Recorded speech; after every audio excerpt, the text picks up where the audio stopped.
Yes, uyu munsi ni kwa gatanu tariki 26 Ukuboza muri mwaka w'ibihumbi 2025. Ikaze kuri mwese turazindutse makuru aramutse muri iki gitondo. Amakuru agiye kwitsa no kwibanda mu burasirazuba bwa Repubulika Iharanira Demokarasi ya Kongo. Ndakubwira ko ahitwa Makobora bungu haramutse hari mu muriro ukomeye w'amasasu n'intambara ikaze, nyuma yuko byakomeje kugenda bihuswa ko abarwanyi benereza Sarambwa bashobora kuba bakoze gusubira inyuma, ariko ibi byose ndaza kubikuvira imuzi ni muzingo hano ku Ibendera TV. Ndakubwira kandi ko kugeza ubu ngubu tuvugana muri Kivu y'Amajyaruguru imirwano yongeye kubura hagati y'abarwanyi benereza Sarambwe n'igisirikare cya leta ya Kongo FARDC muri Masisi na Rucuru. Abaturage ubu ngubu barimo guhunga, turarebera hamwe bice biramukiyemo imirwano ahangaha muri izi teritwari. Turaza kunyarukira muri Jugu, mbabwire ko haramutse igitero cya Wazalendo zo mutwe wa CRP, akaba ari igitero rero bivugwa yuko ngo cyaburijwemo. Turaza kurebera hamwe uko ibi byifashe nuko byabaye bigenda, nizere ko meze neza cyane. Aha ni ku Ibendera TV, nitwa Umukada. Ndakubwira kandi ko turaza kurebera hamwe ubutumwa bwa Cardinal Fridore Ambongo ni kubarwanya umutwe wa M23 bujyanye n'umunsi w'ejo kuri Noheli. Ibi uraza kubisobanukirwa neza hano ku Ibendera TV. Ndaza kandi kukubwira ko ejo situation yari ifashe mu Minembwe, abanyamurenge bizije Noheli gute. Ndaza kunyarukira yo nkubwire uko ibintu byari byifashe. Ndaza kukubwira kandi ko ubu ngubu tuvugana bivuga yuko hari abantu bagera kuri 2 bongeye kurasirwa mpaka uhuza Repubulika Iharanira Demokarasi ya Kongo n'u Burundi. Bakaba bivuga yuko ngo barashwe n'igisirikare cy'u Burundi FDNB. Barazira yuko ngo batigeze bataha muri iki gihugu cy'u Burundi, ubwo agace ka Ruvungi kafatwaga n'abarwanyi b'intare za Sarambwe. Ubu rero impamvu ngo babarashe ngo barakekwa ko yabariza mane ko ibi uraza kubisobanukirwa hano ku Ibendera TV. Nitwa Umukada, mwese ikaze, nizere ko mukomeje kugira ibihe byiza, nizere kandi ko ubwo ejo umunsi wa Noheli kuba wiziza wagendekeye neza. Reka ibintu tubigenze gutya, ubundi mu kanya gato cyane garuke twinjira muri aya makuru ku buryo burambuye.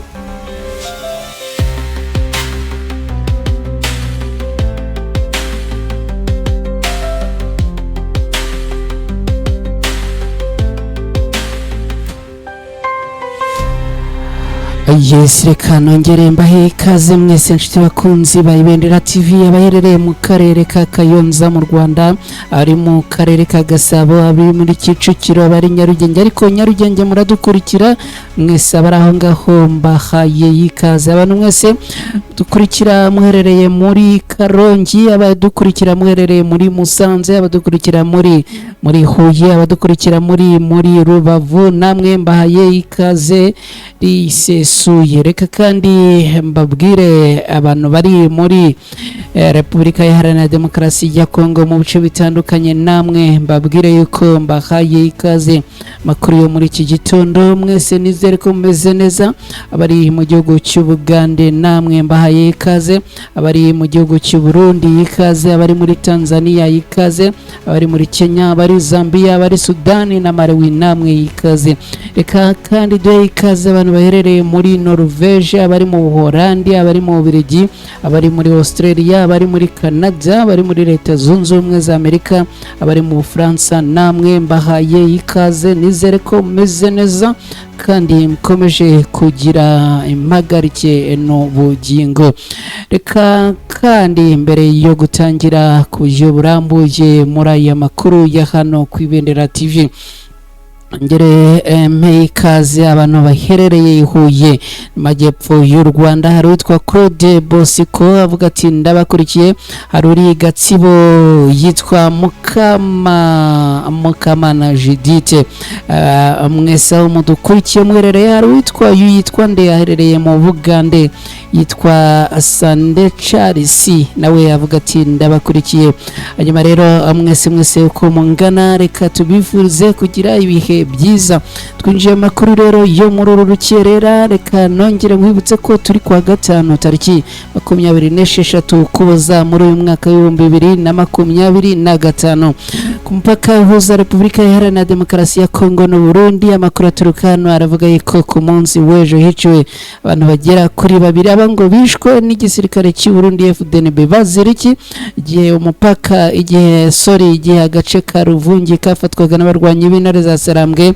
Aba baturage ngo niho bari bacumbitse, hanyuma rero ngo kuki batahise bihuta ngo bahungire cyangwa se bagaruke mu gihugu cyabo. Igisirikare cy'u Burundi rero kikavuga yuko ngo abangaba ari zamaneko z'abarwanyi b'intare za Sarambwe zatangiye kwinjira mu gihugu cy'u Burundi. Tayari rero abangaba bakaba biciwe ku mupaka wa Kavimvira, no kuvuga mupaka uhuza Repubulika Iharanira Demokarasi ya Kongo no Burundi. Ubwo ngo bari bahungutse ku munsi w'ejo bagiye kumvira iminsi mikuru ya Noheli mu gihugu cyabo cy'amavuko cy'u Burundi. Amakuru nyirimo gutoza neza imboni zanjye ziherereye mu gihugu cy'u Burundi muri Cibitoki baravuga yuko abangango abarashwe bakabishwe ngo barashwe n'iki gisirikare cy'u Burundi FDNB. Ibintu byakomeye, ibintu byazambye. Reka kandi nkujyane Makobora, nkubwire ko Makobora biramukiye mu miriro y'amasasu. Intambara irakaze cyane hangaha, ibintu byongeye kuzamba muri iki gitondo. Muri iri joro centre ya Makobora iherereye muri teritwari ya Fizi mu ntara Kivu y'Amajyepfo muri Repubulika Iharanira Demokarasi ya Kongo yongeye guhura n'uruva gusenya, ikaba yabayemo imirwano y'ikaze yahuje abarwanyi ba Alliance Fleuve Congo 23 na Twirwaneho bongeye guhangana n'abarwanyi bo ku ruhande rwa leta ya Kongo. Aba barwanyi bo ku ruhande rwa leta ya Kongo rero bakaba bahanganye n'abarwanyi b'intare za Sarambwe bafatanyije na Wazalendo n'indi mitwe yitwaje intwaro ikorana n'iki gisirikare cyo ku ruhande rwa leta ya Kongo. Imirwano yamaze umunsi wose, akaba ari imirwano yatangiye ku munsi w'ejo ikaba yongeye kurara ijoro, ikaba yabereye rero mu duce dutandukanye tugize Makobora, harimo Makobora ya mbere, Makobora ya kabiri, Kiringi na Kirambi.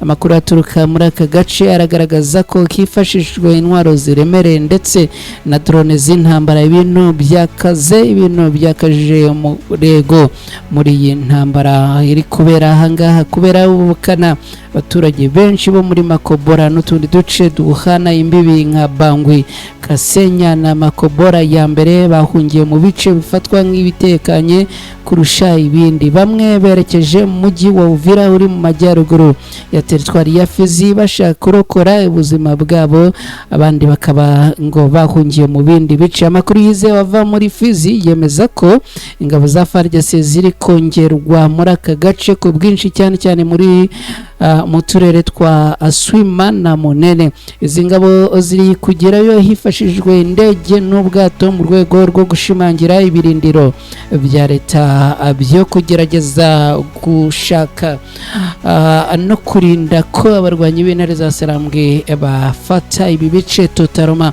Ku rundi ruhande abarwanyi ba Alliance Fleuve Congo 23 nabo bakomeje kongerwa mu bice bagenzura, by'umwihariko muri Makobora, ko iri huriro rimaze iminsi itari myinshi bigaruriye aka gace.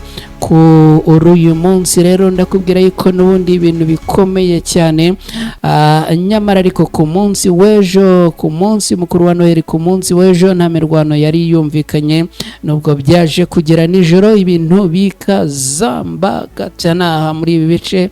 Ibintu byongeye gukomera ibibaye mu gihe aka gace ka Fizi gakomeje kugaritswa n'imirwano. Abarwanyi b'intare za Sarambwe baragashaka cyane kose abarwanyi bo ku ruhande rwa leta ya Kongo nabo baragashaka kubera yuko igihe baramuka bagatakaje kose tayari abarwanyi b'intare za Sarambwe bahita bataka Tanganyika nayo barimo guhanganiramo n'abarwanyi bo ku ruhande rwa leta ya Kongo kandi nayo bashaka cyane muri Kivu y'Amajyaruguru muri Repubulika Iharanira Demokarasi ya Kongo imirwano yongeye kubura hagati yarwanye umutwe wa M23 na FARDC Masisi na Rucuru abaturage ngubu bari mu kaga gakomeye imirwano mishya yongeye kubura hagati y'inyeshyamba z'abarwanyi b'intare za Sarambwe n'abarwanyi bo ku ruhande rwa leta ya Kongo FARDC mu gitondo cyo kuri uyu munsi mu bice bya Masisi na Rucuru mu ntara ya Kivu y'Amajyaruguru muri Repubulika Iharanira Demokarasi ya Kongo nk'uko amakuru aturuka mu baturage n'inzego z'ibanze bivuga ngo imirwano yatangiye hagana saa 3 z'ijoro cyane mu duce twa Kirumbu Mbuhi no mashyamba akurikira umuhanda wa Masisi wa Rikare aho humvikanye amasasu menshi y'intwaro ziremereye abaturage bavuga ko iyi mirwano yatumye ibikorwa byose bihagarara ndetse kandi ngo kugezana n'ubu ngubu abaturage ubwoba ni bwose bamwe ngo bahise bahunga muri iryo joro abandi rero ngo bikingirana mu nzu haravugwa kandi ko ngo hakomeretse abenshi ku mpande zombi zirimo kurwana barimo abasirikare ba FARDC n'abarwanyi b'umutwe wa M23 ndetse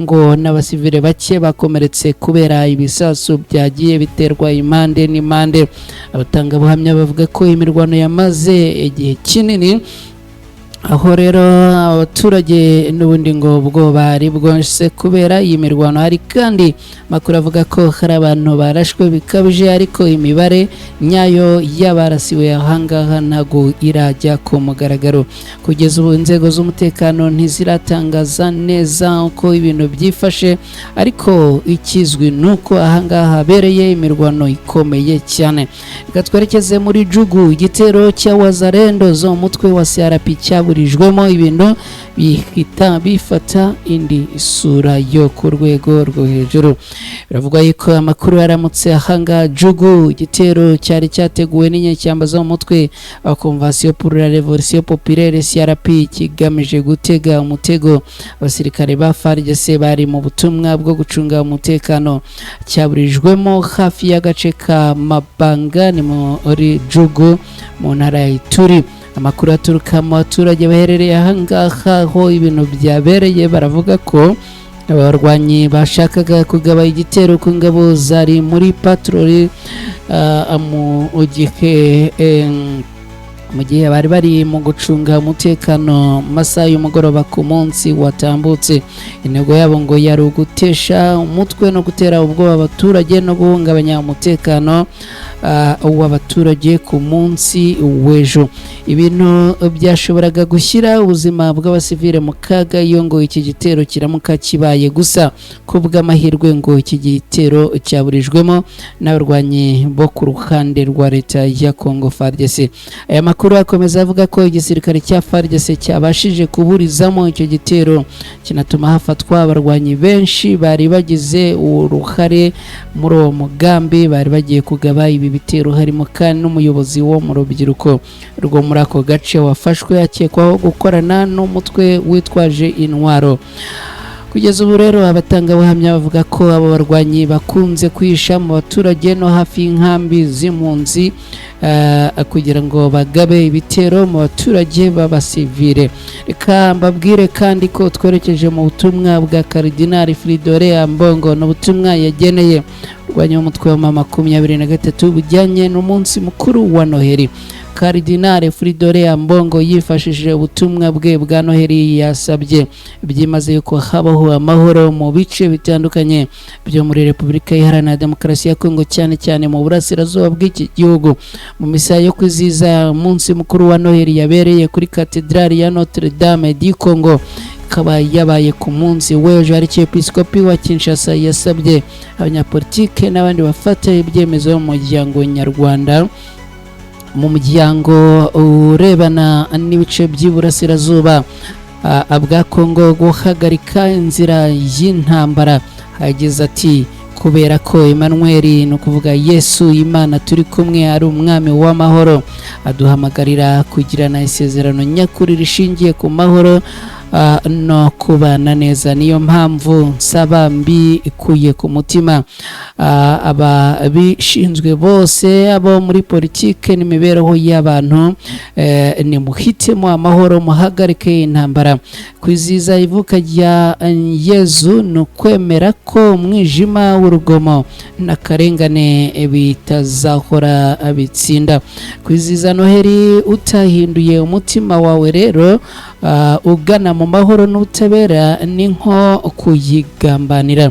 Ubutumwa bwa Karidinali wa Kinshasa Fridolin Ambongo, nubwo asobanura ko igihugu kiri mu bihe bibi cyane, Karidinali Ambongo yatanze ubutumwa bw'icyizere ashingiye ku nyandiko za Bibiliya zivuga ku ivuka rya Yesu Kristo.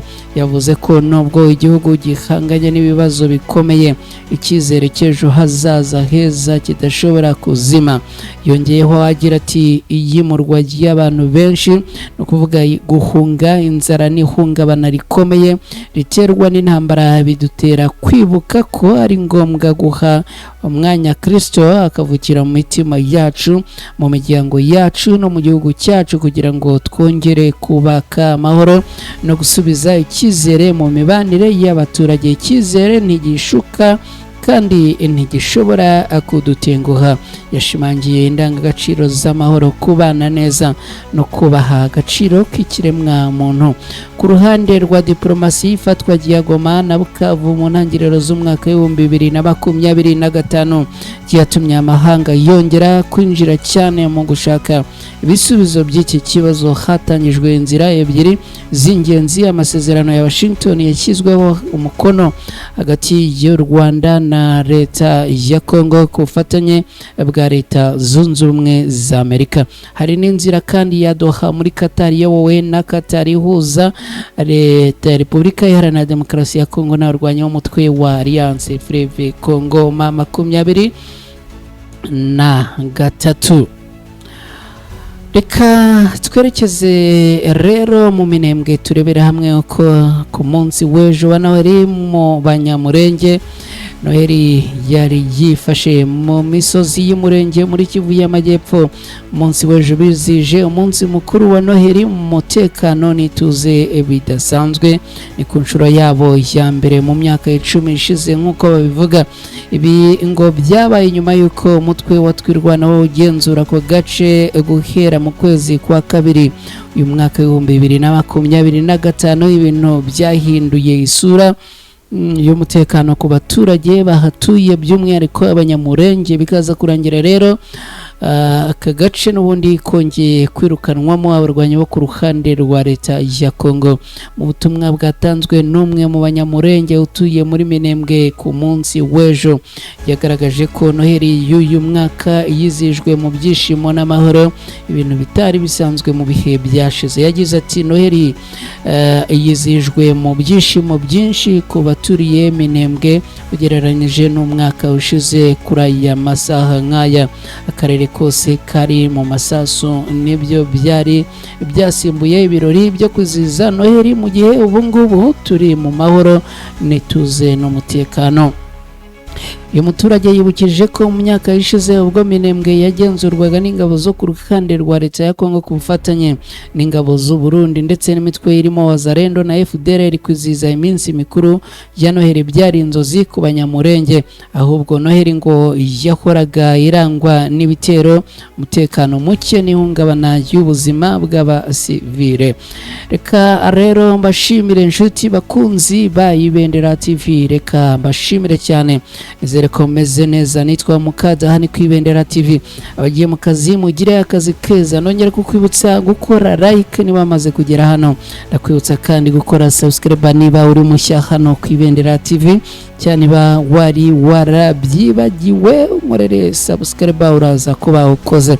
Hanyuma rero abagiye mu kazi mugire akazi keza, abagiye mu zindi gahunda mugire gahunda nziza. Mwese icyo mbifuriza nuko mwaha mukaronka kandi irumvikana hari n'abarwaye tudashobora kurenza y'ingohe. Arwaye rero amurware ubukira, hari abari mu byago biba bitandukanye hirya no hino, ubuzima buba bugenda butuvangavanga buducanga, ariko ndabifuriza komeza kugira ibihe byiza. Bakomeje kugenda mutwandikira kuri nimero yacu ya WhatsApp, ibitekerezo mukomeze kugenda mubiduha, komeza kugenda muduha butumwa. Hanyuma rero ndabibutsa yuko niba wageze hano, ikintu uba ugomba guhita gukora no gutereka like yawe. Iyo uri mushyashya ugeze hano no gukora subscribe, ubundi ugasangiza inshuti n'abavandimwe bawe. Aya makuru nta kindi ni uguterura iyi link ukagenda uyisangiza abashuti n'abavandimwe bawe. Kubifuza kujya mu rubuga rw'abakunzi ba Ibendera TV, twandikire kuri WhatsApp nimero kamenyetso ko guteranya 250 ubundi ibintu bikagenda neza cyane. Mwese rero ciao, bye bye. Gahunda za Ibendera TV zo zirakomeza.